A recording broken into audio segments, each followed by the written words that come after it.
법을 굳게 세우심을 믿는다라는 제목의 말씀을 잠깐 나누도록 하겠습니다. 우리가 자세히 공부하는 바에 따르면 어떻게 사람이 구원을 받는가라고 할 때 바로 삼위 하나님께서 창세전에 선택한 자기 백성들을 이제 역사상 성취하심으로, 그들을 구원하기 위한 일을 역사상 성취하심으로, 그 성취하심을 사람이 믿음으로 영생의 구원을 얻게 된다라는 것을 우리가 자세하게 공부한 바가 있습니다. 그 믿음의 내용이 무엇인가? 하나님께서 역사상 성취하신 구원의 의, 그 믿음의 내용이 무엇인가? 바로 예수 그리스도께서 다 이루신 의, 그 의를 우리 가운데 보혜사 성령을 부어주심으로써 그 의를 우리 것 삼아 주신 것, 이것이 이제 우리 믿음의 내용이 되는 것이죠. 따라서 구원받았다, 영생을 얻었다라는 것은 큰 영예를 얻은 것과 같습니다. 영예를 얻은 것과 같다라는 말도 어울리지 않고 영예를 얻은 것입니다. 죄인으로 있다가 멸망의 길을 걸어가고 있다가 하나님의 자녀가 되었기 때문에 큰 영예를 얻은 것이요, 또 자녀의 품위를 얻은 것이요, 그것을 자녀의 삶을 누림을 얻은 것이고, 또 자녀의 삶으로 자라감을 얻은 것이고, 그렇기 때문에 구원받은 성도에게는 자랑할 것이 너무나 많습니다. 우리 삶 자체가 자랑이고, 그런데 오늘 27절에 보면 그 자랑이 내 것이 아니라고 말씀하고 있습니다.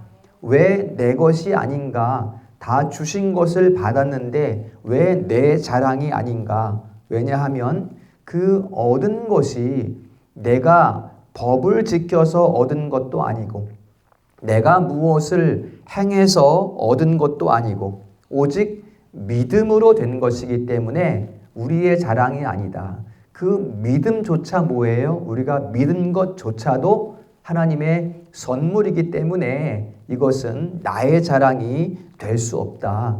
그래서 오늘 3장 읽진 않았지만 31절에 보면 31절까지 보면 믿음으로 말미암아, 이런 말들이 계속 있어요. 오늘 본문에서도 믿음으로 말미암아, 믿음으로 말미암아 계속해서 그 선물로 주신 믿음을 이야기하고 있고요. 그리고 오늘 27절에서는 그것을 믿음의 법이다, 이렇게 또 말씀하고 있는 것을 볼 수가 있습니다.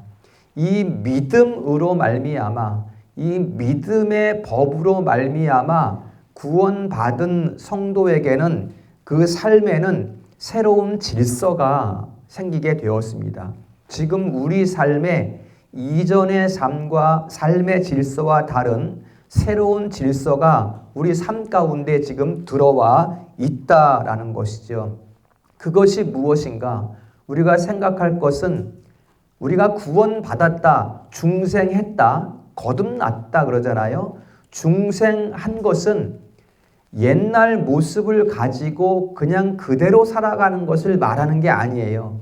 중생했다는 것은 하나님께서 물에 빠진 아이를, 막 흘러내려가는 아이를 건지셨다가 그냥 그 아이를 거기 그 자리에 두고 내가 건졌으니까 네가 살아, 이렇게 말씀하는 것이 아니라 그 아이를 집으로 데려가서 씻기고 또 옷 입히고 자녀 삼아서 그 집안의 질서를 알려주고 그 집안의 도를 가르쳐 주어서 자녀의 품위를 누리게 하시는 것, 이게 중생이에요. 이게 구원받았다는 의미가 되는 거예요. 그러니까 구원받은 성도는 예전의 삶과 똑같은 삶을 살아가서는 안 된다라는 것이죠. 왜냐하면 하나님 집안 사람이 되었으니까 하나님 집 사람으로 살아가야지 옛날에 물에 빠지기 전에 그 모습대로 살아가면 안 된다라는 것이죠. 건짐 받아서 하나님 집안 사람이 되었으니까 하나님 집안의 자녀답게 살아가야 된다라는 것을 말씀하고 있습니다. 그러니까 우리가 잘 알 것은 나는 구원받았으니까 이제 나는 믿음이 있으니까 이제 하나님 집안에 있으니까 율법, 하나님의 법, 질서 이런 거 이제 필요 없어. 이게 이렇게 말하면 안 된다는 거예요.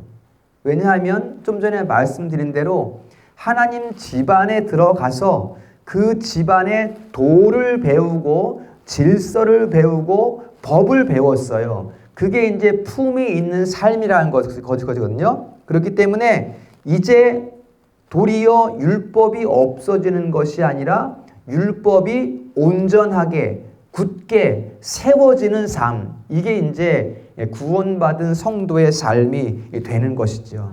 그래서 오늘 31절에 보면 읽진 않았습니다만 그런즉 우리가 믿어서 우리가 구원받았으니까 이제 율법 필요 없어. 율법을 파기하느냐? 그럴 수 없느니라. 도리어 율법을 굳게 세우느니라. 이렇게 말씀하고 있는 것이죠. 그래서 이렇게 믿음으로 율법을 굳게 세우는 데는 하나님께서 베푸신 최고의 은혜가 있다. 그 은혜가 무엇이냐? 바로 아들을 보낸 것이다 라는 것입니다. 아들을 보낸 것이고 아들을 보내셔서 아들을 통해 이루신 그 모든 의를 성도가 믿음으로써 율법을 굳게 세우시는 일. 여러분, 우리가 율법을 굳게 세운 건가요? 아니죠. 하나님께서 그러한 일들을 통하여 율법을 굳게 세우심에 이제 우리가 구원받은 자녀로 그 가운데 있게 되는 것이지요.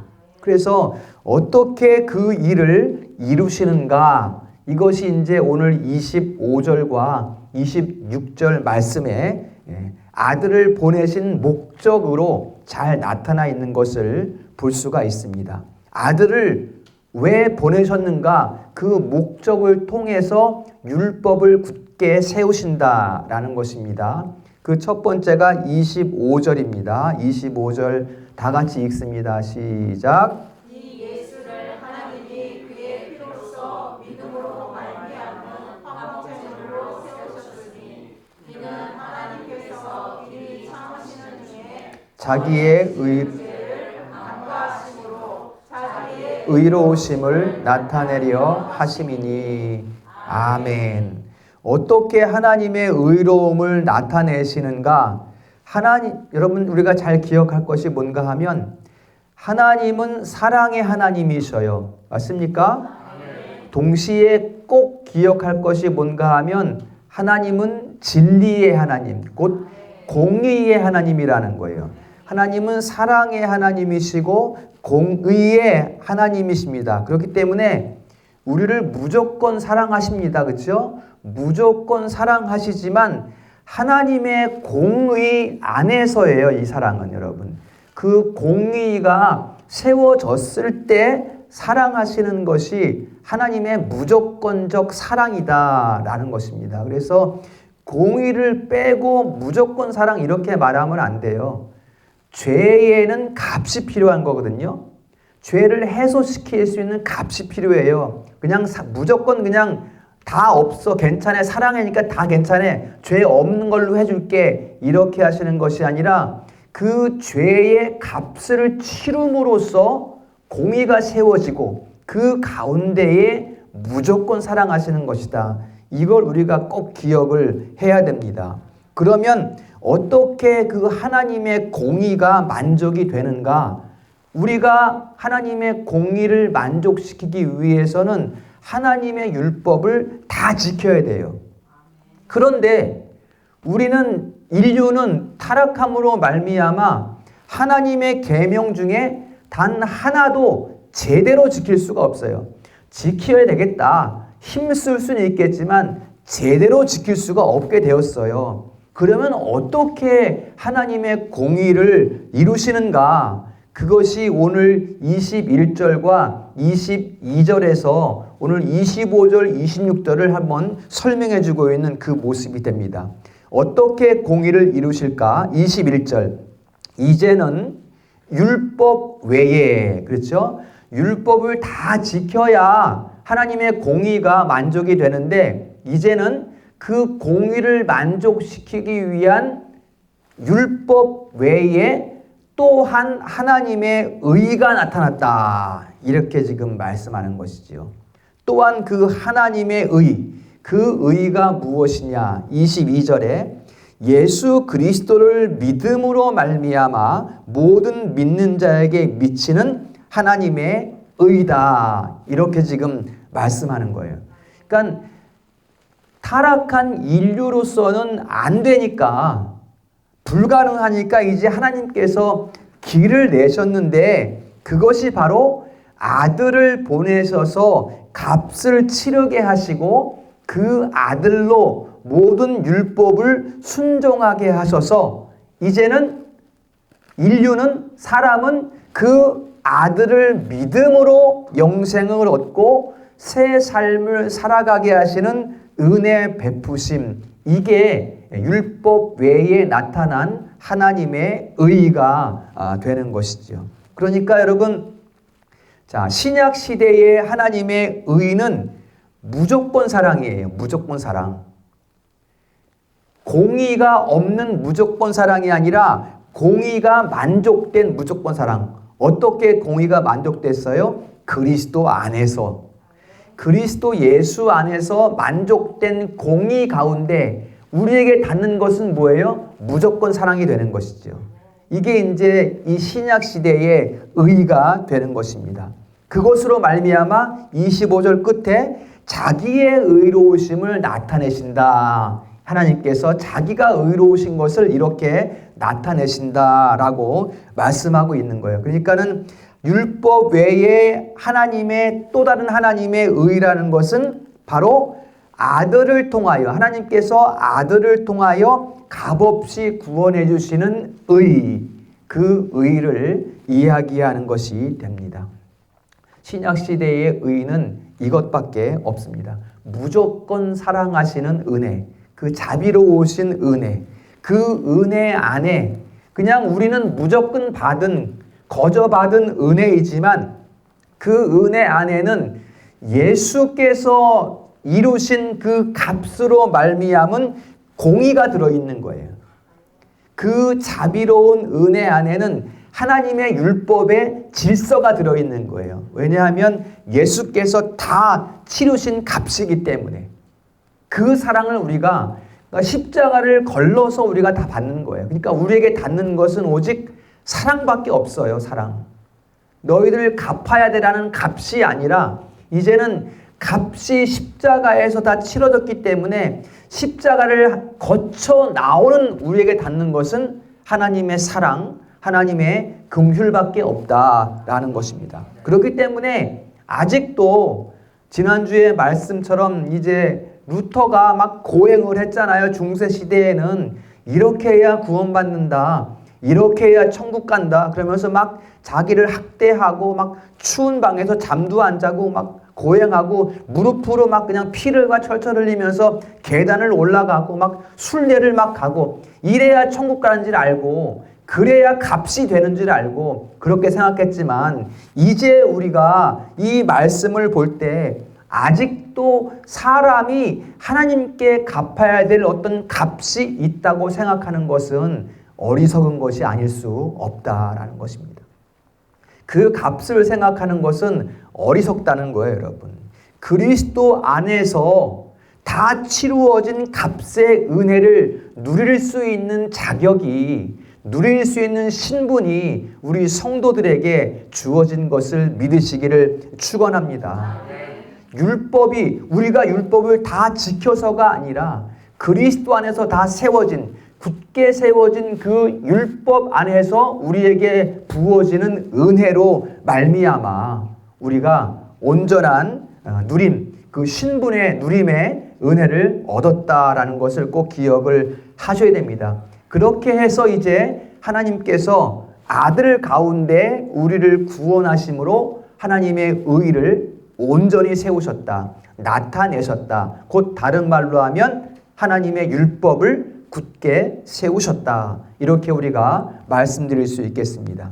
그런데 두 번째로 이러한 하나님의 의로우심은 아까 잠시 말씀드린 것처럼 단지 생명만 살려놓는 것이 아니라 하나님의 자녀답게 품위 있게 거룩하게 살아가게 하시는 의라는 것. 이게 이제 26절에 나타납니다. 26절 읽습니다. 시작. 곧 이때에 자기의 의로우심을 나타내사 자기도 의로우시며 또한 예수 믿는 자를 의롭다 하려 하심이라. 아멘.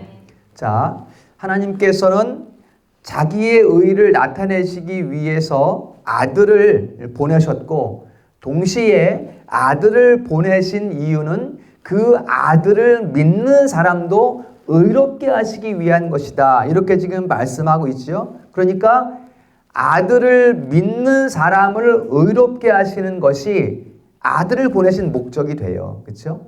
첫 번째 25절에서는 하나님의 의를 드러내는 것이 아들을 보내신 목적이고 두 번째 목적은 그 아들을 믿는 자들을 의롭게 하는 것이 두 번째 목적이 되는 것이죠. 죄인인 우리의 본래 모습을 여러분 잊으면 안 됩니다. 그냥 나는 다 됐다 이렇게 살면 안 된단 말이야. 죄인인 우리, 방황하는 우리, 영적으로 죽은 우리, 세속의 물결에 떠내려가는 우리를 건지셔서 젖은 몸을 보듬어 주시고 옷을 해 입히시고 가락지도 끼워주고 둘째 아들처럼 그렇죠? 탕자처럼 가락지도 끼워주시고 자녀 삼아 주시는 것이 우리를 자녀 삼아 주시는 것이 하나님 아버지께서 그 아들 예수 그리스도를 보내신 목적이라는 거예요. 여러분 이게 얼마나 지극한 사랑인가를 우리가 헤아려 볼 수 있어야 돼요. 그냥 받은 사랑이라고 생각하면 안 되고 얼마나 지극한 사랑인가 우리가 헤아려 볼 수 있어야 돼요. 이 사랑이 자격 없었어요. 여러분 그 값은 본래의 그 타락의 값은 다 심판이에요. 여러분 지금 다 심판의 길을 걸어가고 있어 인류가. 우리도 그 중에 한 사람이었어요. 그런데 그 심판의 길을 걸어가는 사람을 건져내서 단번에 건져내서 어떻게 예수 그리스도 아들을 보내셔서 그 아들을 바라보게 하셔서 다 이루신 것을 믿음으로 고백하게 하셔서 그냥 쭉 건져내신 거예요. 단번에. 그러니까 그 사랑이 어떤 사랑인가 우리가 헤아려 볼 수 있어야 돼요. 대충대충 살면 안 된다고 우리가 성도는 성도로 살아가야 돼요. 대충 사는 것이 아니라 그냥 예전에 중생하기 전에 그런 모습으로 살아가면 안 돼요. 이 거듭난 삶을 살아야지 품위 있게 고상한 삶을 살아가는 것이 하나님의 집안 사람이니까 그 삶을 살아가는 것이 바로 성도의 삶의 모습이다. 여러분 우리가 하나님께서 이제 우리 소율이 문답 공부할 때도 하나님께서 우리에게 영광 받으시기를 원하신다. 이런 말을 우리가 많이 합니다. 그렇지만 여러분 잘 생각해 보세요. 하나님은 스스로 영광이야, 여러분.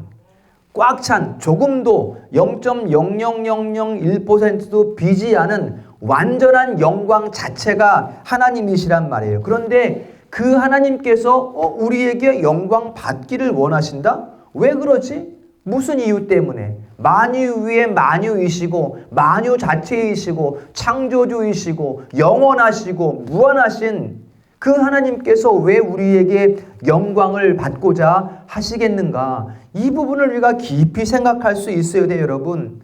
영광을 받고자 하심이라는 것은 우리를 향하신 지극한 사랑을 거기에 담고 있는 거예요.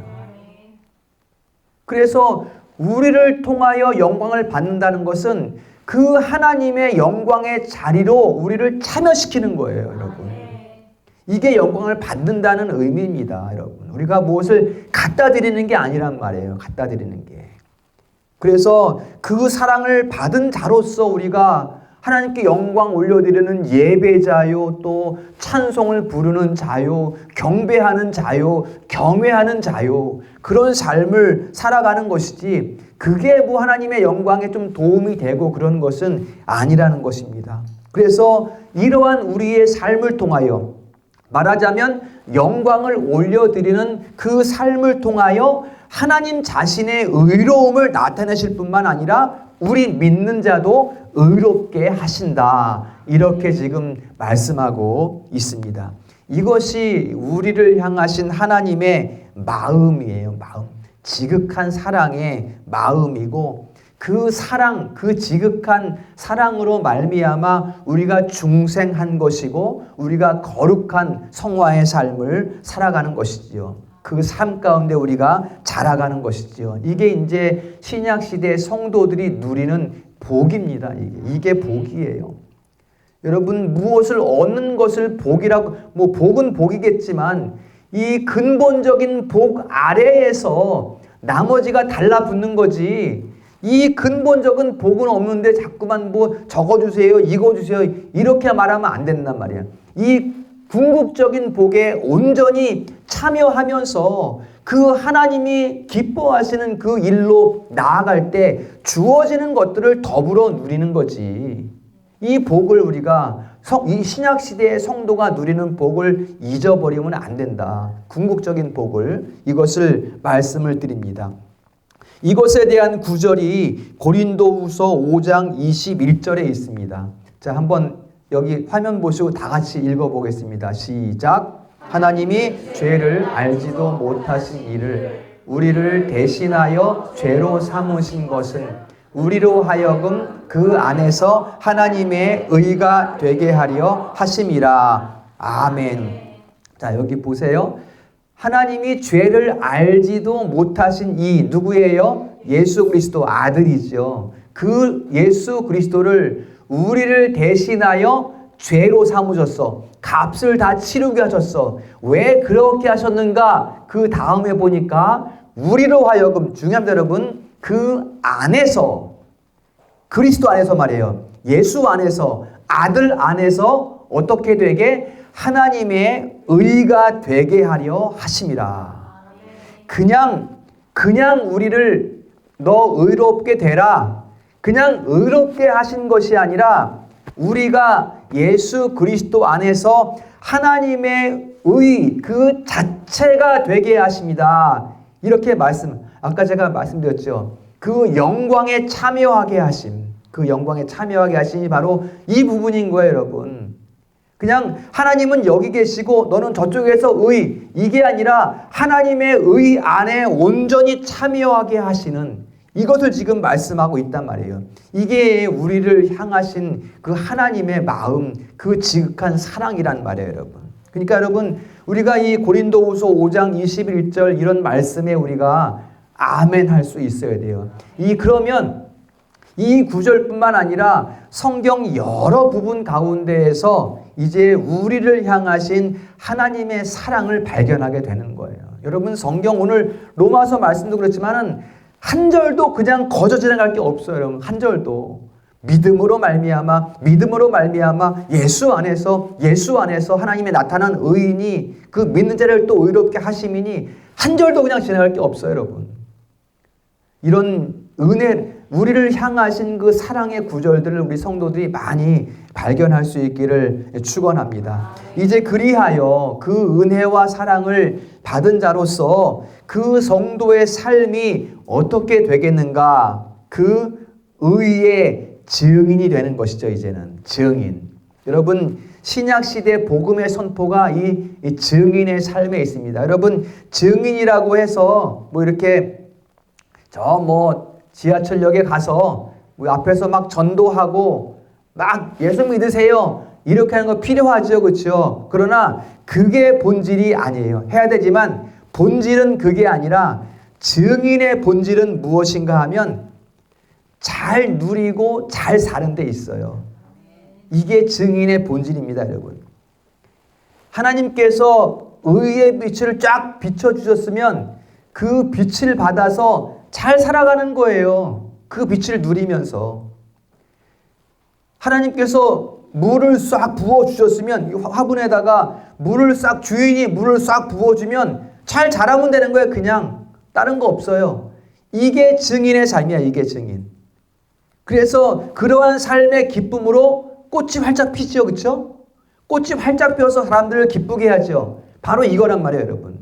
그러니까 우리가 증인 되었다라는 것은 뭐 이제 구원 받았으니까 이제 전도해야지, 증인의 삶을 살아야지, 힘들지만 좀 해보자, 이게 아니라 그 은혜에 감격하여 감사함으로 자원적 순종으로 나아가게 되는 거예요. 꽃이 피는 것처럼, 꽃이 주인이 물을 부으니까 꽃이 활짝 피는 것처럼 우리의 삶에 그런 꽃을 피우는 모습이, 물을 부어줬으니까 자라는 것과 같이 우리가 나가서 이 사마리아 여인이 예수 만난 다음에 깨달은 다음에 어떻게 해요? 난 구원받았으니까 됐어. 가만히 있지 않았어요. 기쁨 때문에 어떻게 했습니까? 물동에 놔두고 마을로 달려 들어가는 거예요. 너무 기뻐서 감격해서 여기 메시아가 있다, 구원자 나타났다, 이렇게 되는 거거든요. 그게 바로 꽃을 피우는 것과 같다는 것입니다. 주인이 나를 위해 물을 부어줬고 애씀이, 그 사랑이 어떤 애씀이에요? 아들을 보내신 애씀이잖아요. 그 아들을 통하여 다 이루신 애씀이잖아요. 그것을 우리가 증거하는 거야. 우리 꽃을 피워서, 그렇죠? 나의 주인이 나에게 물을 부어줬고, 나의 주인이 나에게 햇빛을 비춰줬고, 그래서 나는 꽃을 피운다. 이게 이제 성도의 삶의 모습이 되는 것입니다. 그렇기 때문에 잘 자라야 돼. 잘 자라야 돼. 물을 먹고 햇빛을 받아서 잘 자라야 되는 것입니다. 즉, 다시 말하면 말씀을 잘 듣고 말씀을 잘 배우고 아멘 하면 그 자리가 바로 증인의 자리가 되는 거예요. 그래서 그 배운 말씀을 가지고 이제 삶 가운데 현장에 나아가서 막 뭐 일부러 예수 믿어 막 전하지 않더라도 그냥 대화 중에 그냥 향기가 나오는 거예요. 꽃의 향기가. 이게 바로 증인의 삶이다라는 것을 말씀을 드립니다. 그러니 마지막으로 27절에 증인이 자랑할 것이 무엇인가? 주인이 물을 부어줬고 주인이 햇빛을 비춰줬고, 근데 증인이 자랑할 것이 무엇인가? 내가 스스로 한 것이 아니요 오직 믿음의 법으로 된 것이니 자랑할 것이 아무도 없다. 오직 믿음의 법이다. 이것이 우리 성도들의 고백이 될 수 있기를 축원합니다. 말씀을 정리하겠습니다. 하나님께서는 아들을 보내심으로 자기 의를 나타내셨습니다. 그 의가 이 땅에서 어떻게 드러나는가? 아들이 다 이루신 그 의를 믿는 자를 의롭게 하심으로써 하나님의 의가 나타났다. 그리고 그 믿음을 고백한 자들의 삶을 통하여 증언하는 삶이 되게 하셨다. 이것으로서 하나님께서는 이 시대에 율법을 굳게 세우시는 것입니다. 율법을 파기하는 것이 아니라 31절 말씀처럼 율법을 도리어 굳게 세우는 거예요. 그 굳게 세운 가운데에는 우리의 삶이 있는 거예요, 여러분. 우리가 율법의 증인들이 되는 거야. 굳게 세워진 하나님의 법의 증인들이 되는 것입니다. 그 질서의 증인이요, 그 도의 증인이요. 그러나 우리로서가 아니라 예수 그리스도의 무한하신 은혜로 말미암아, 다 이루신 은혜로 말미암아 증인된 삶, 이것이 이 시대의 성도의 삶인 것입니다. 우리 성도들이 잘 배우고 잘 들어서 잘 누려서 율법의 달콤함을 이 땅 이 시대 가운데 마음껏 누릴 수 있기를 주님의 이름으로 축원합니다.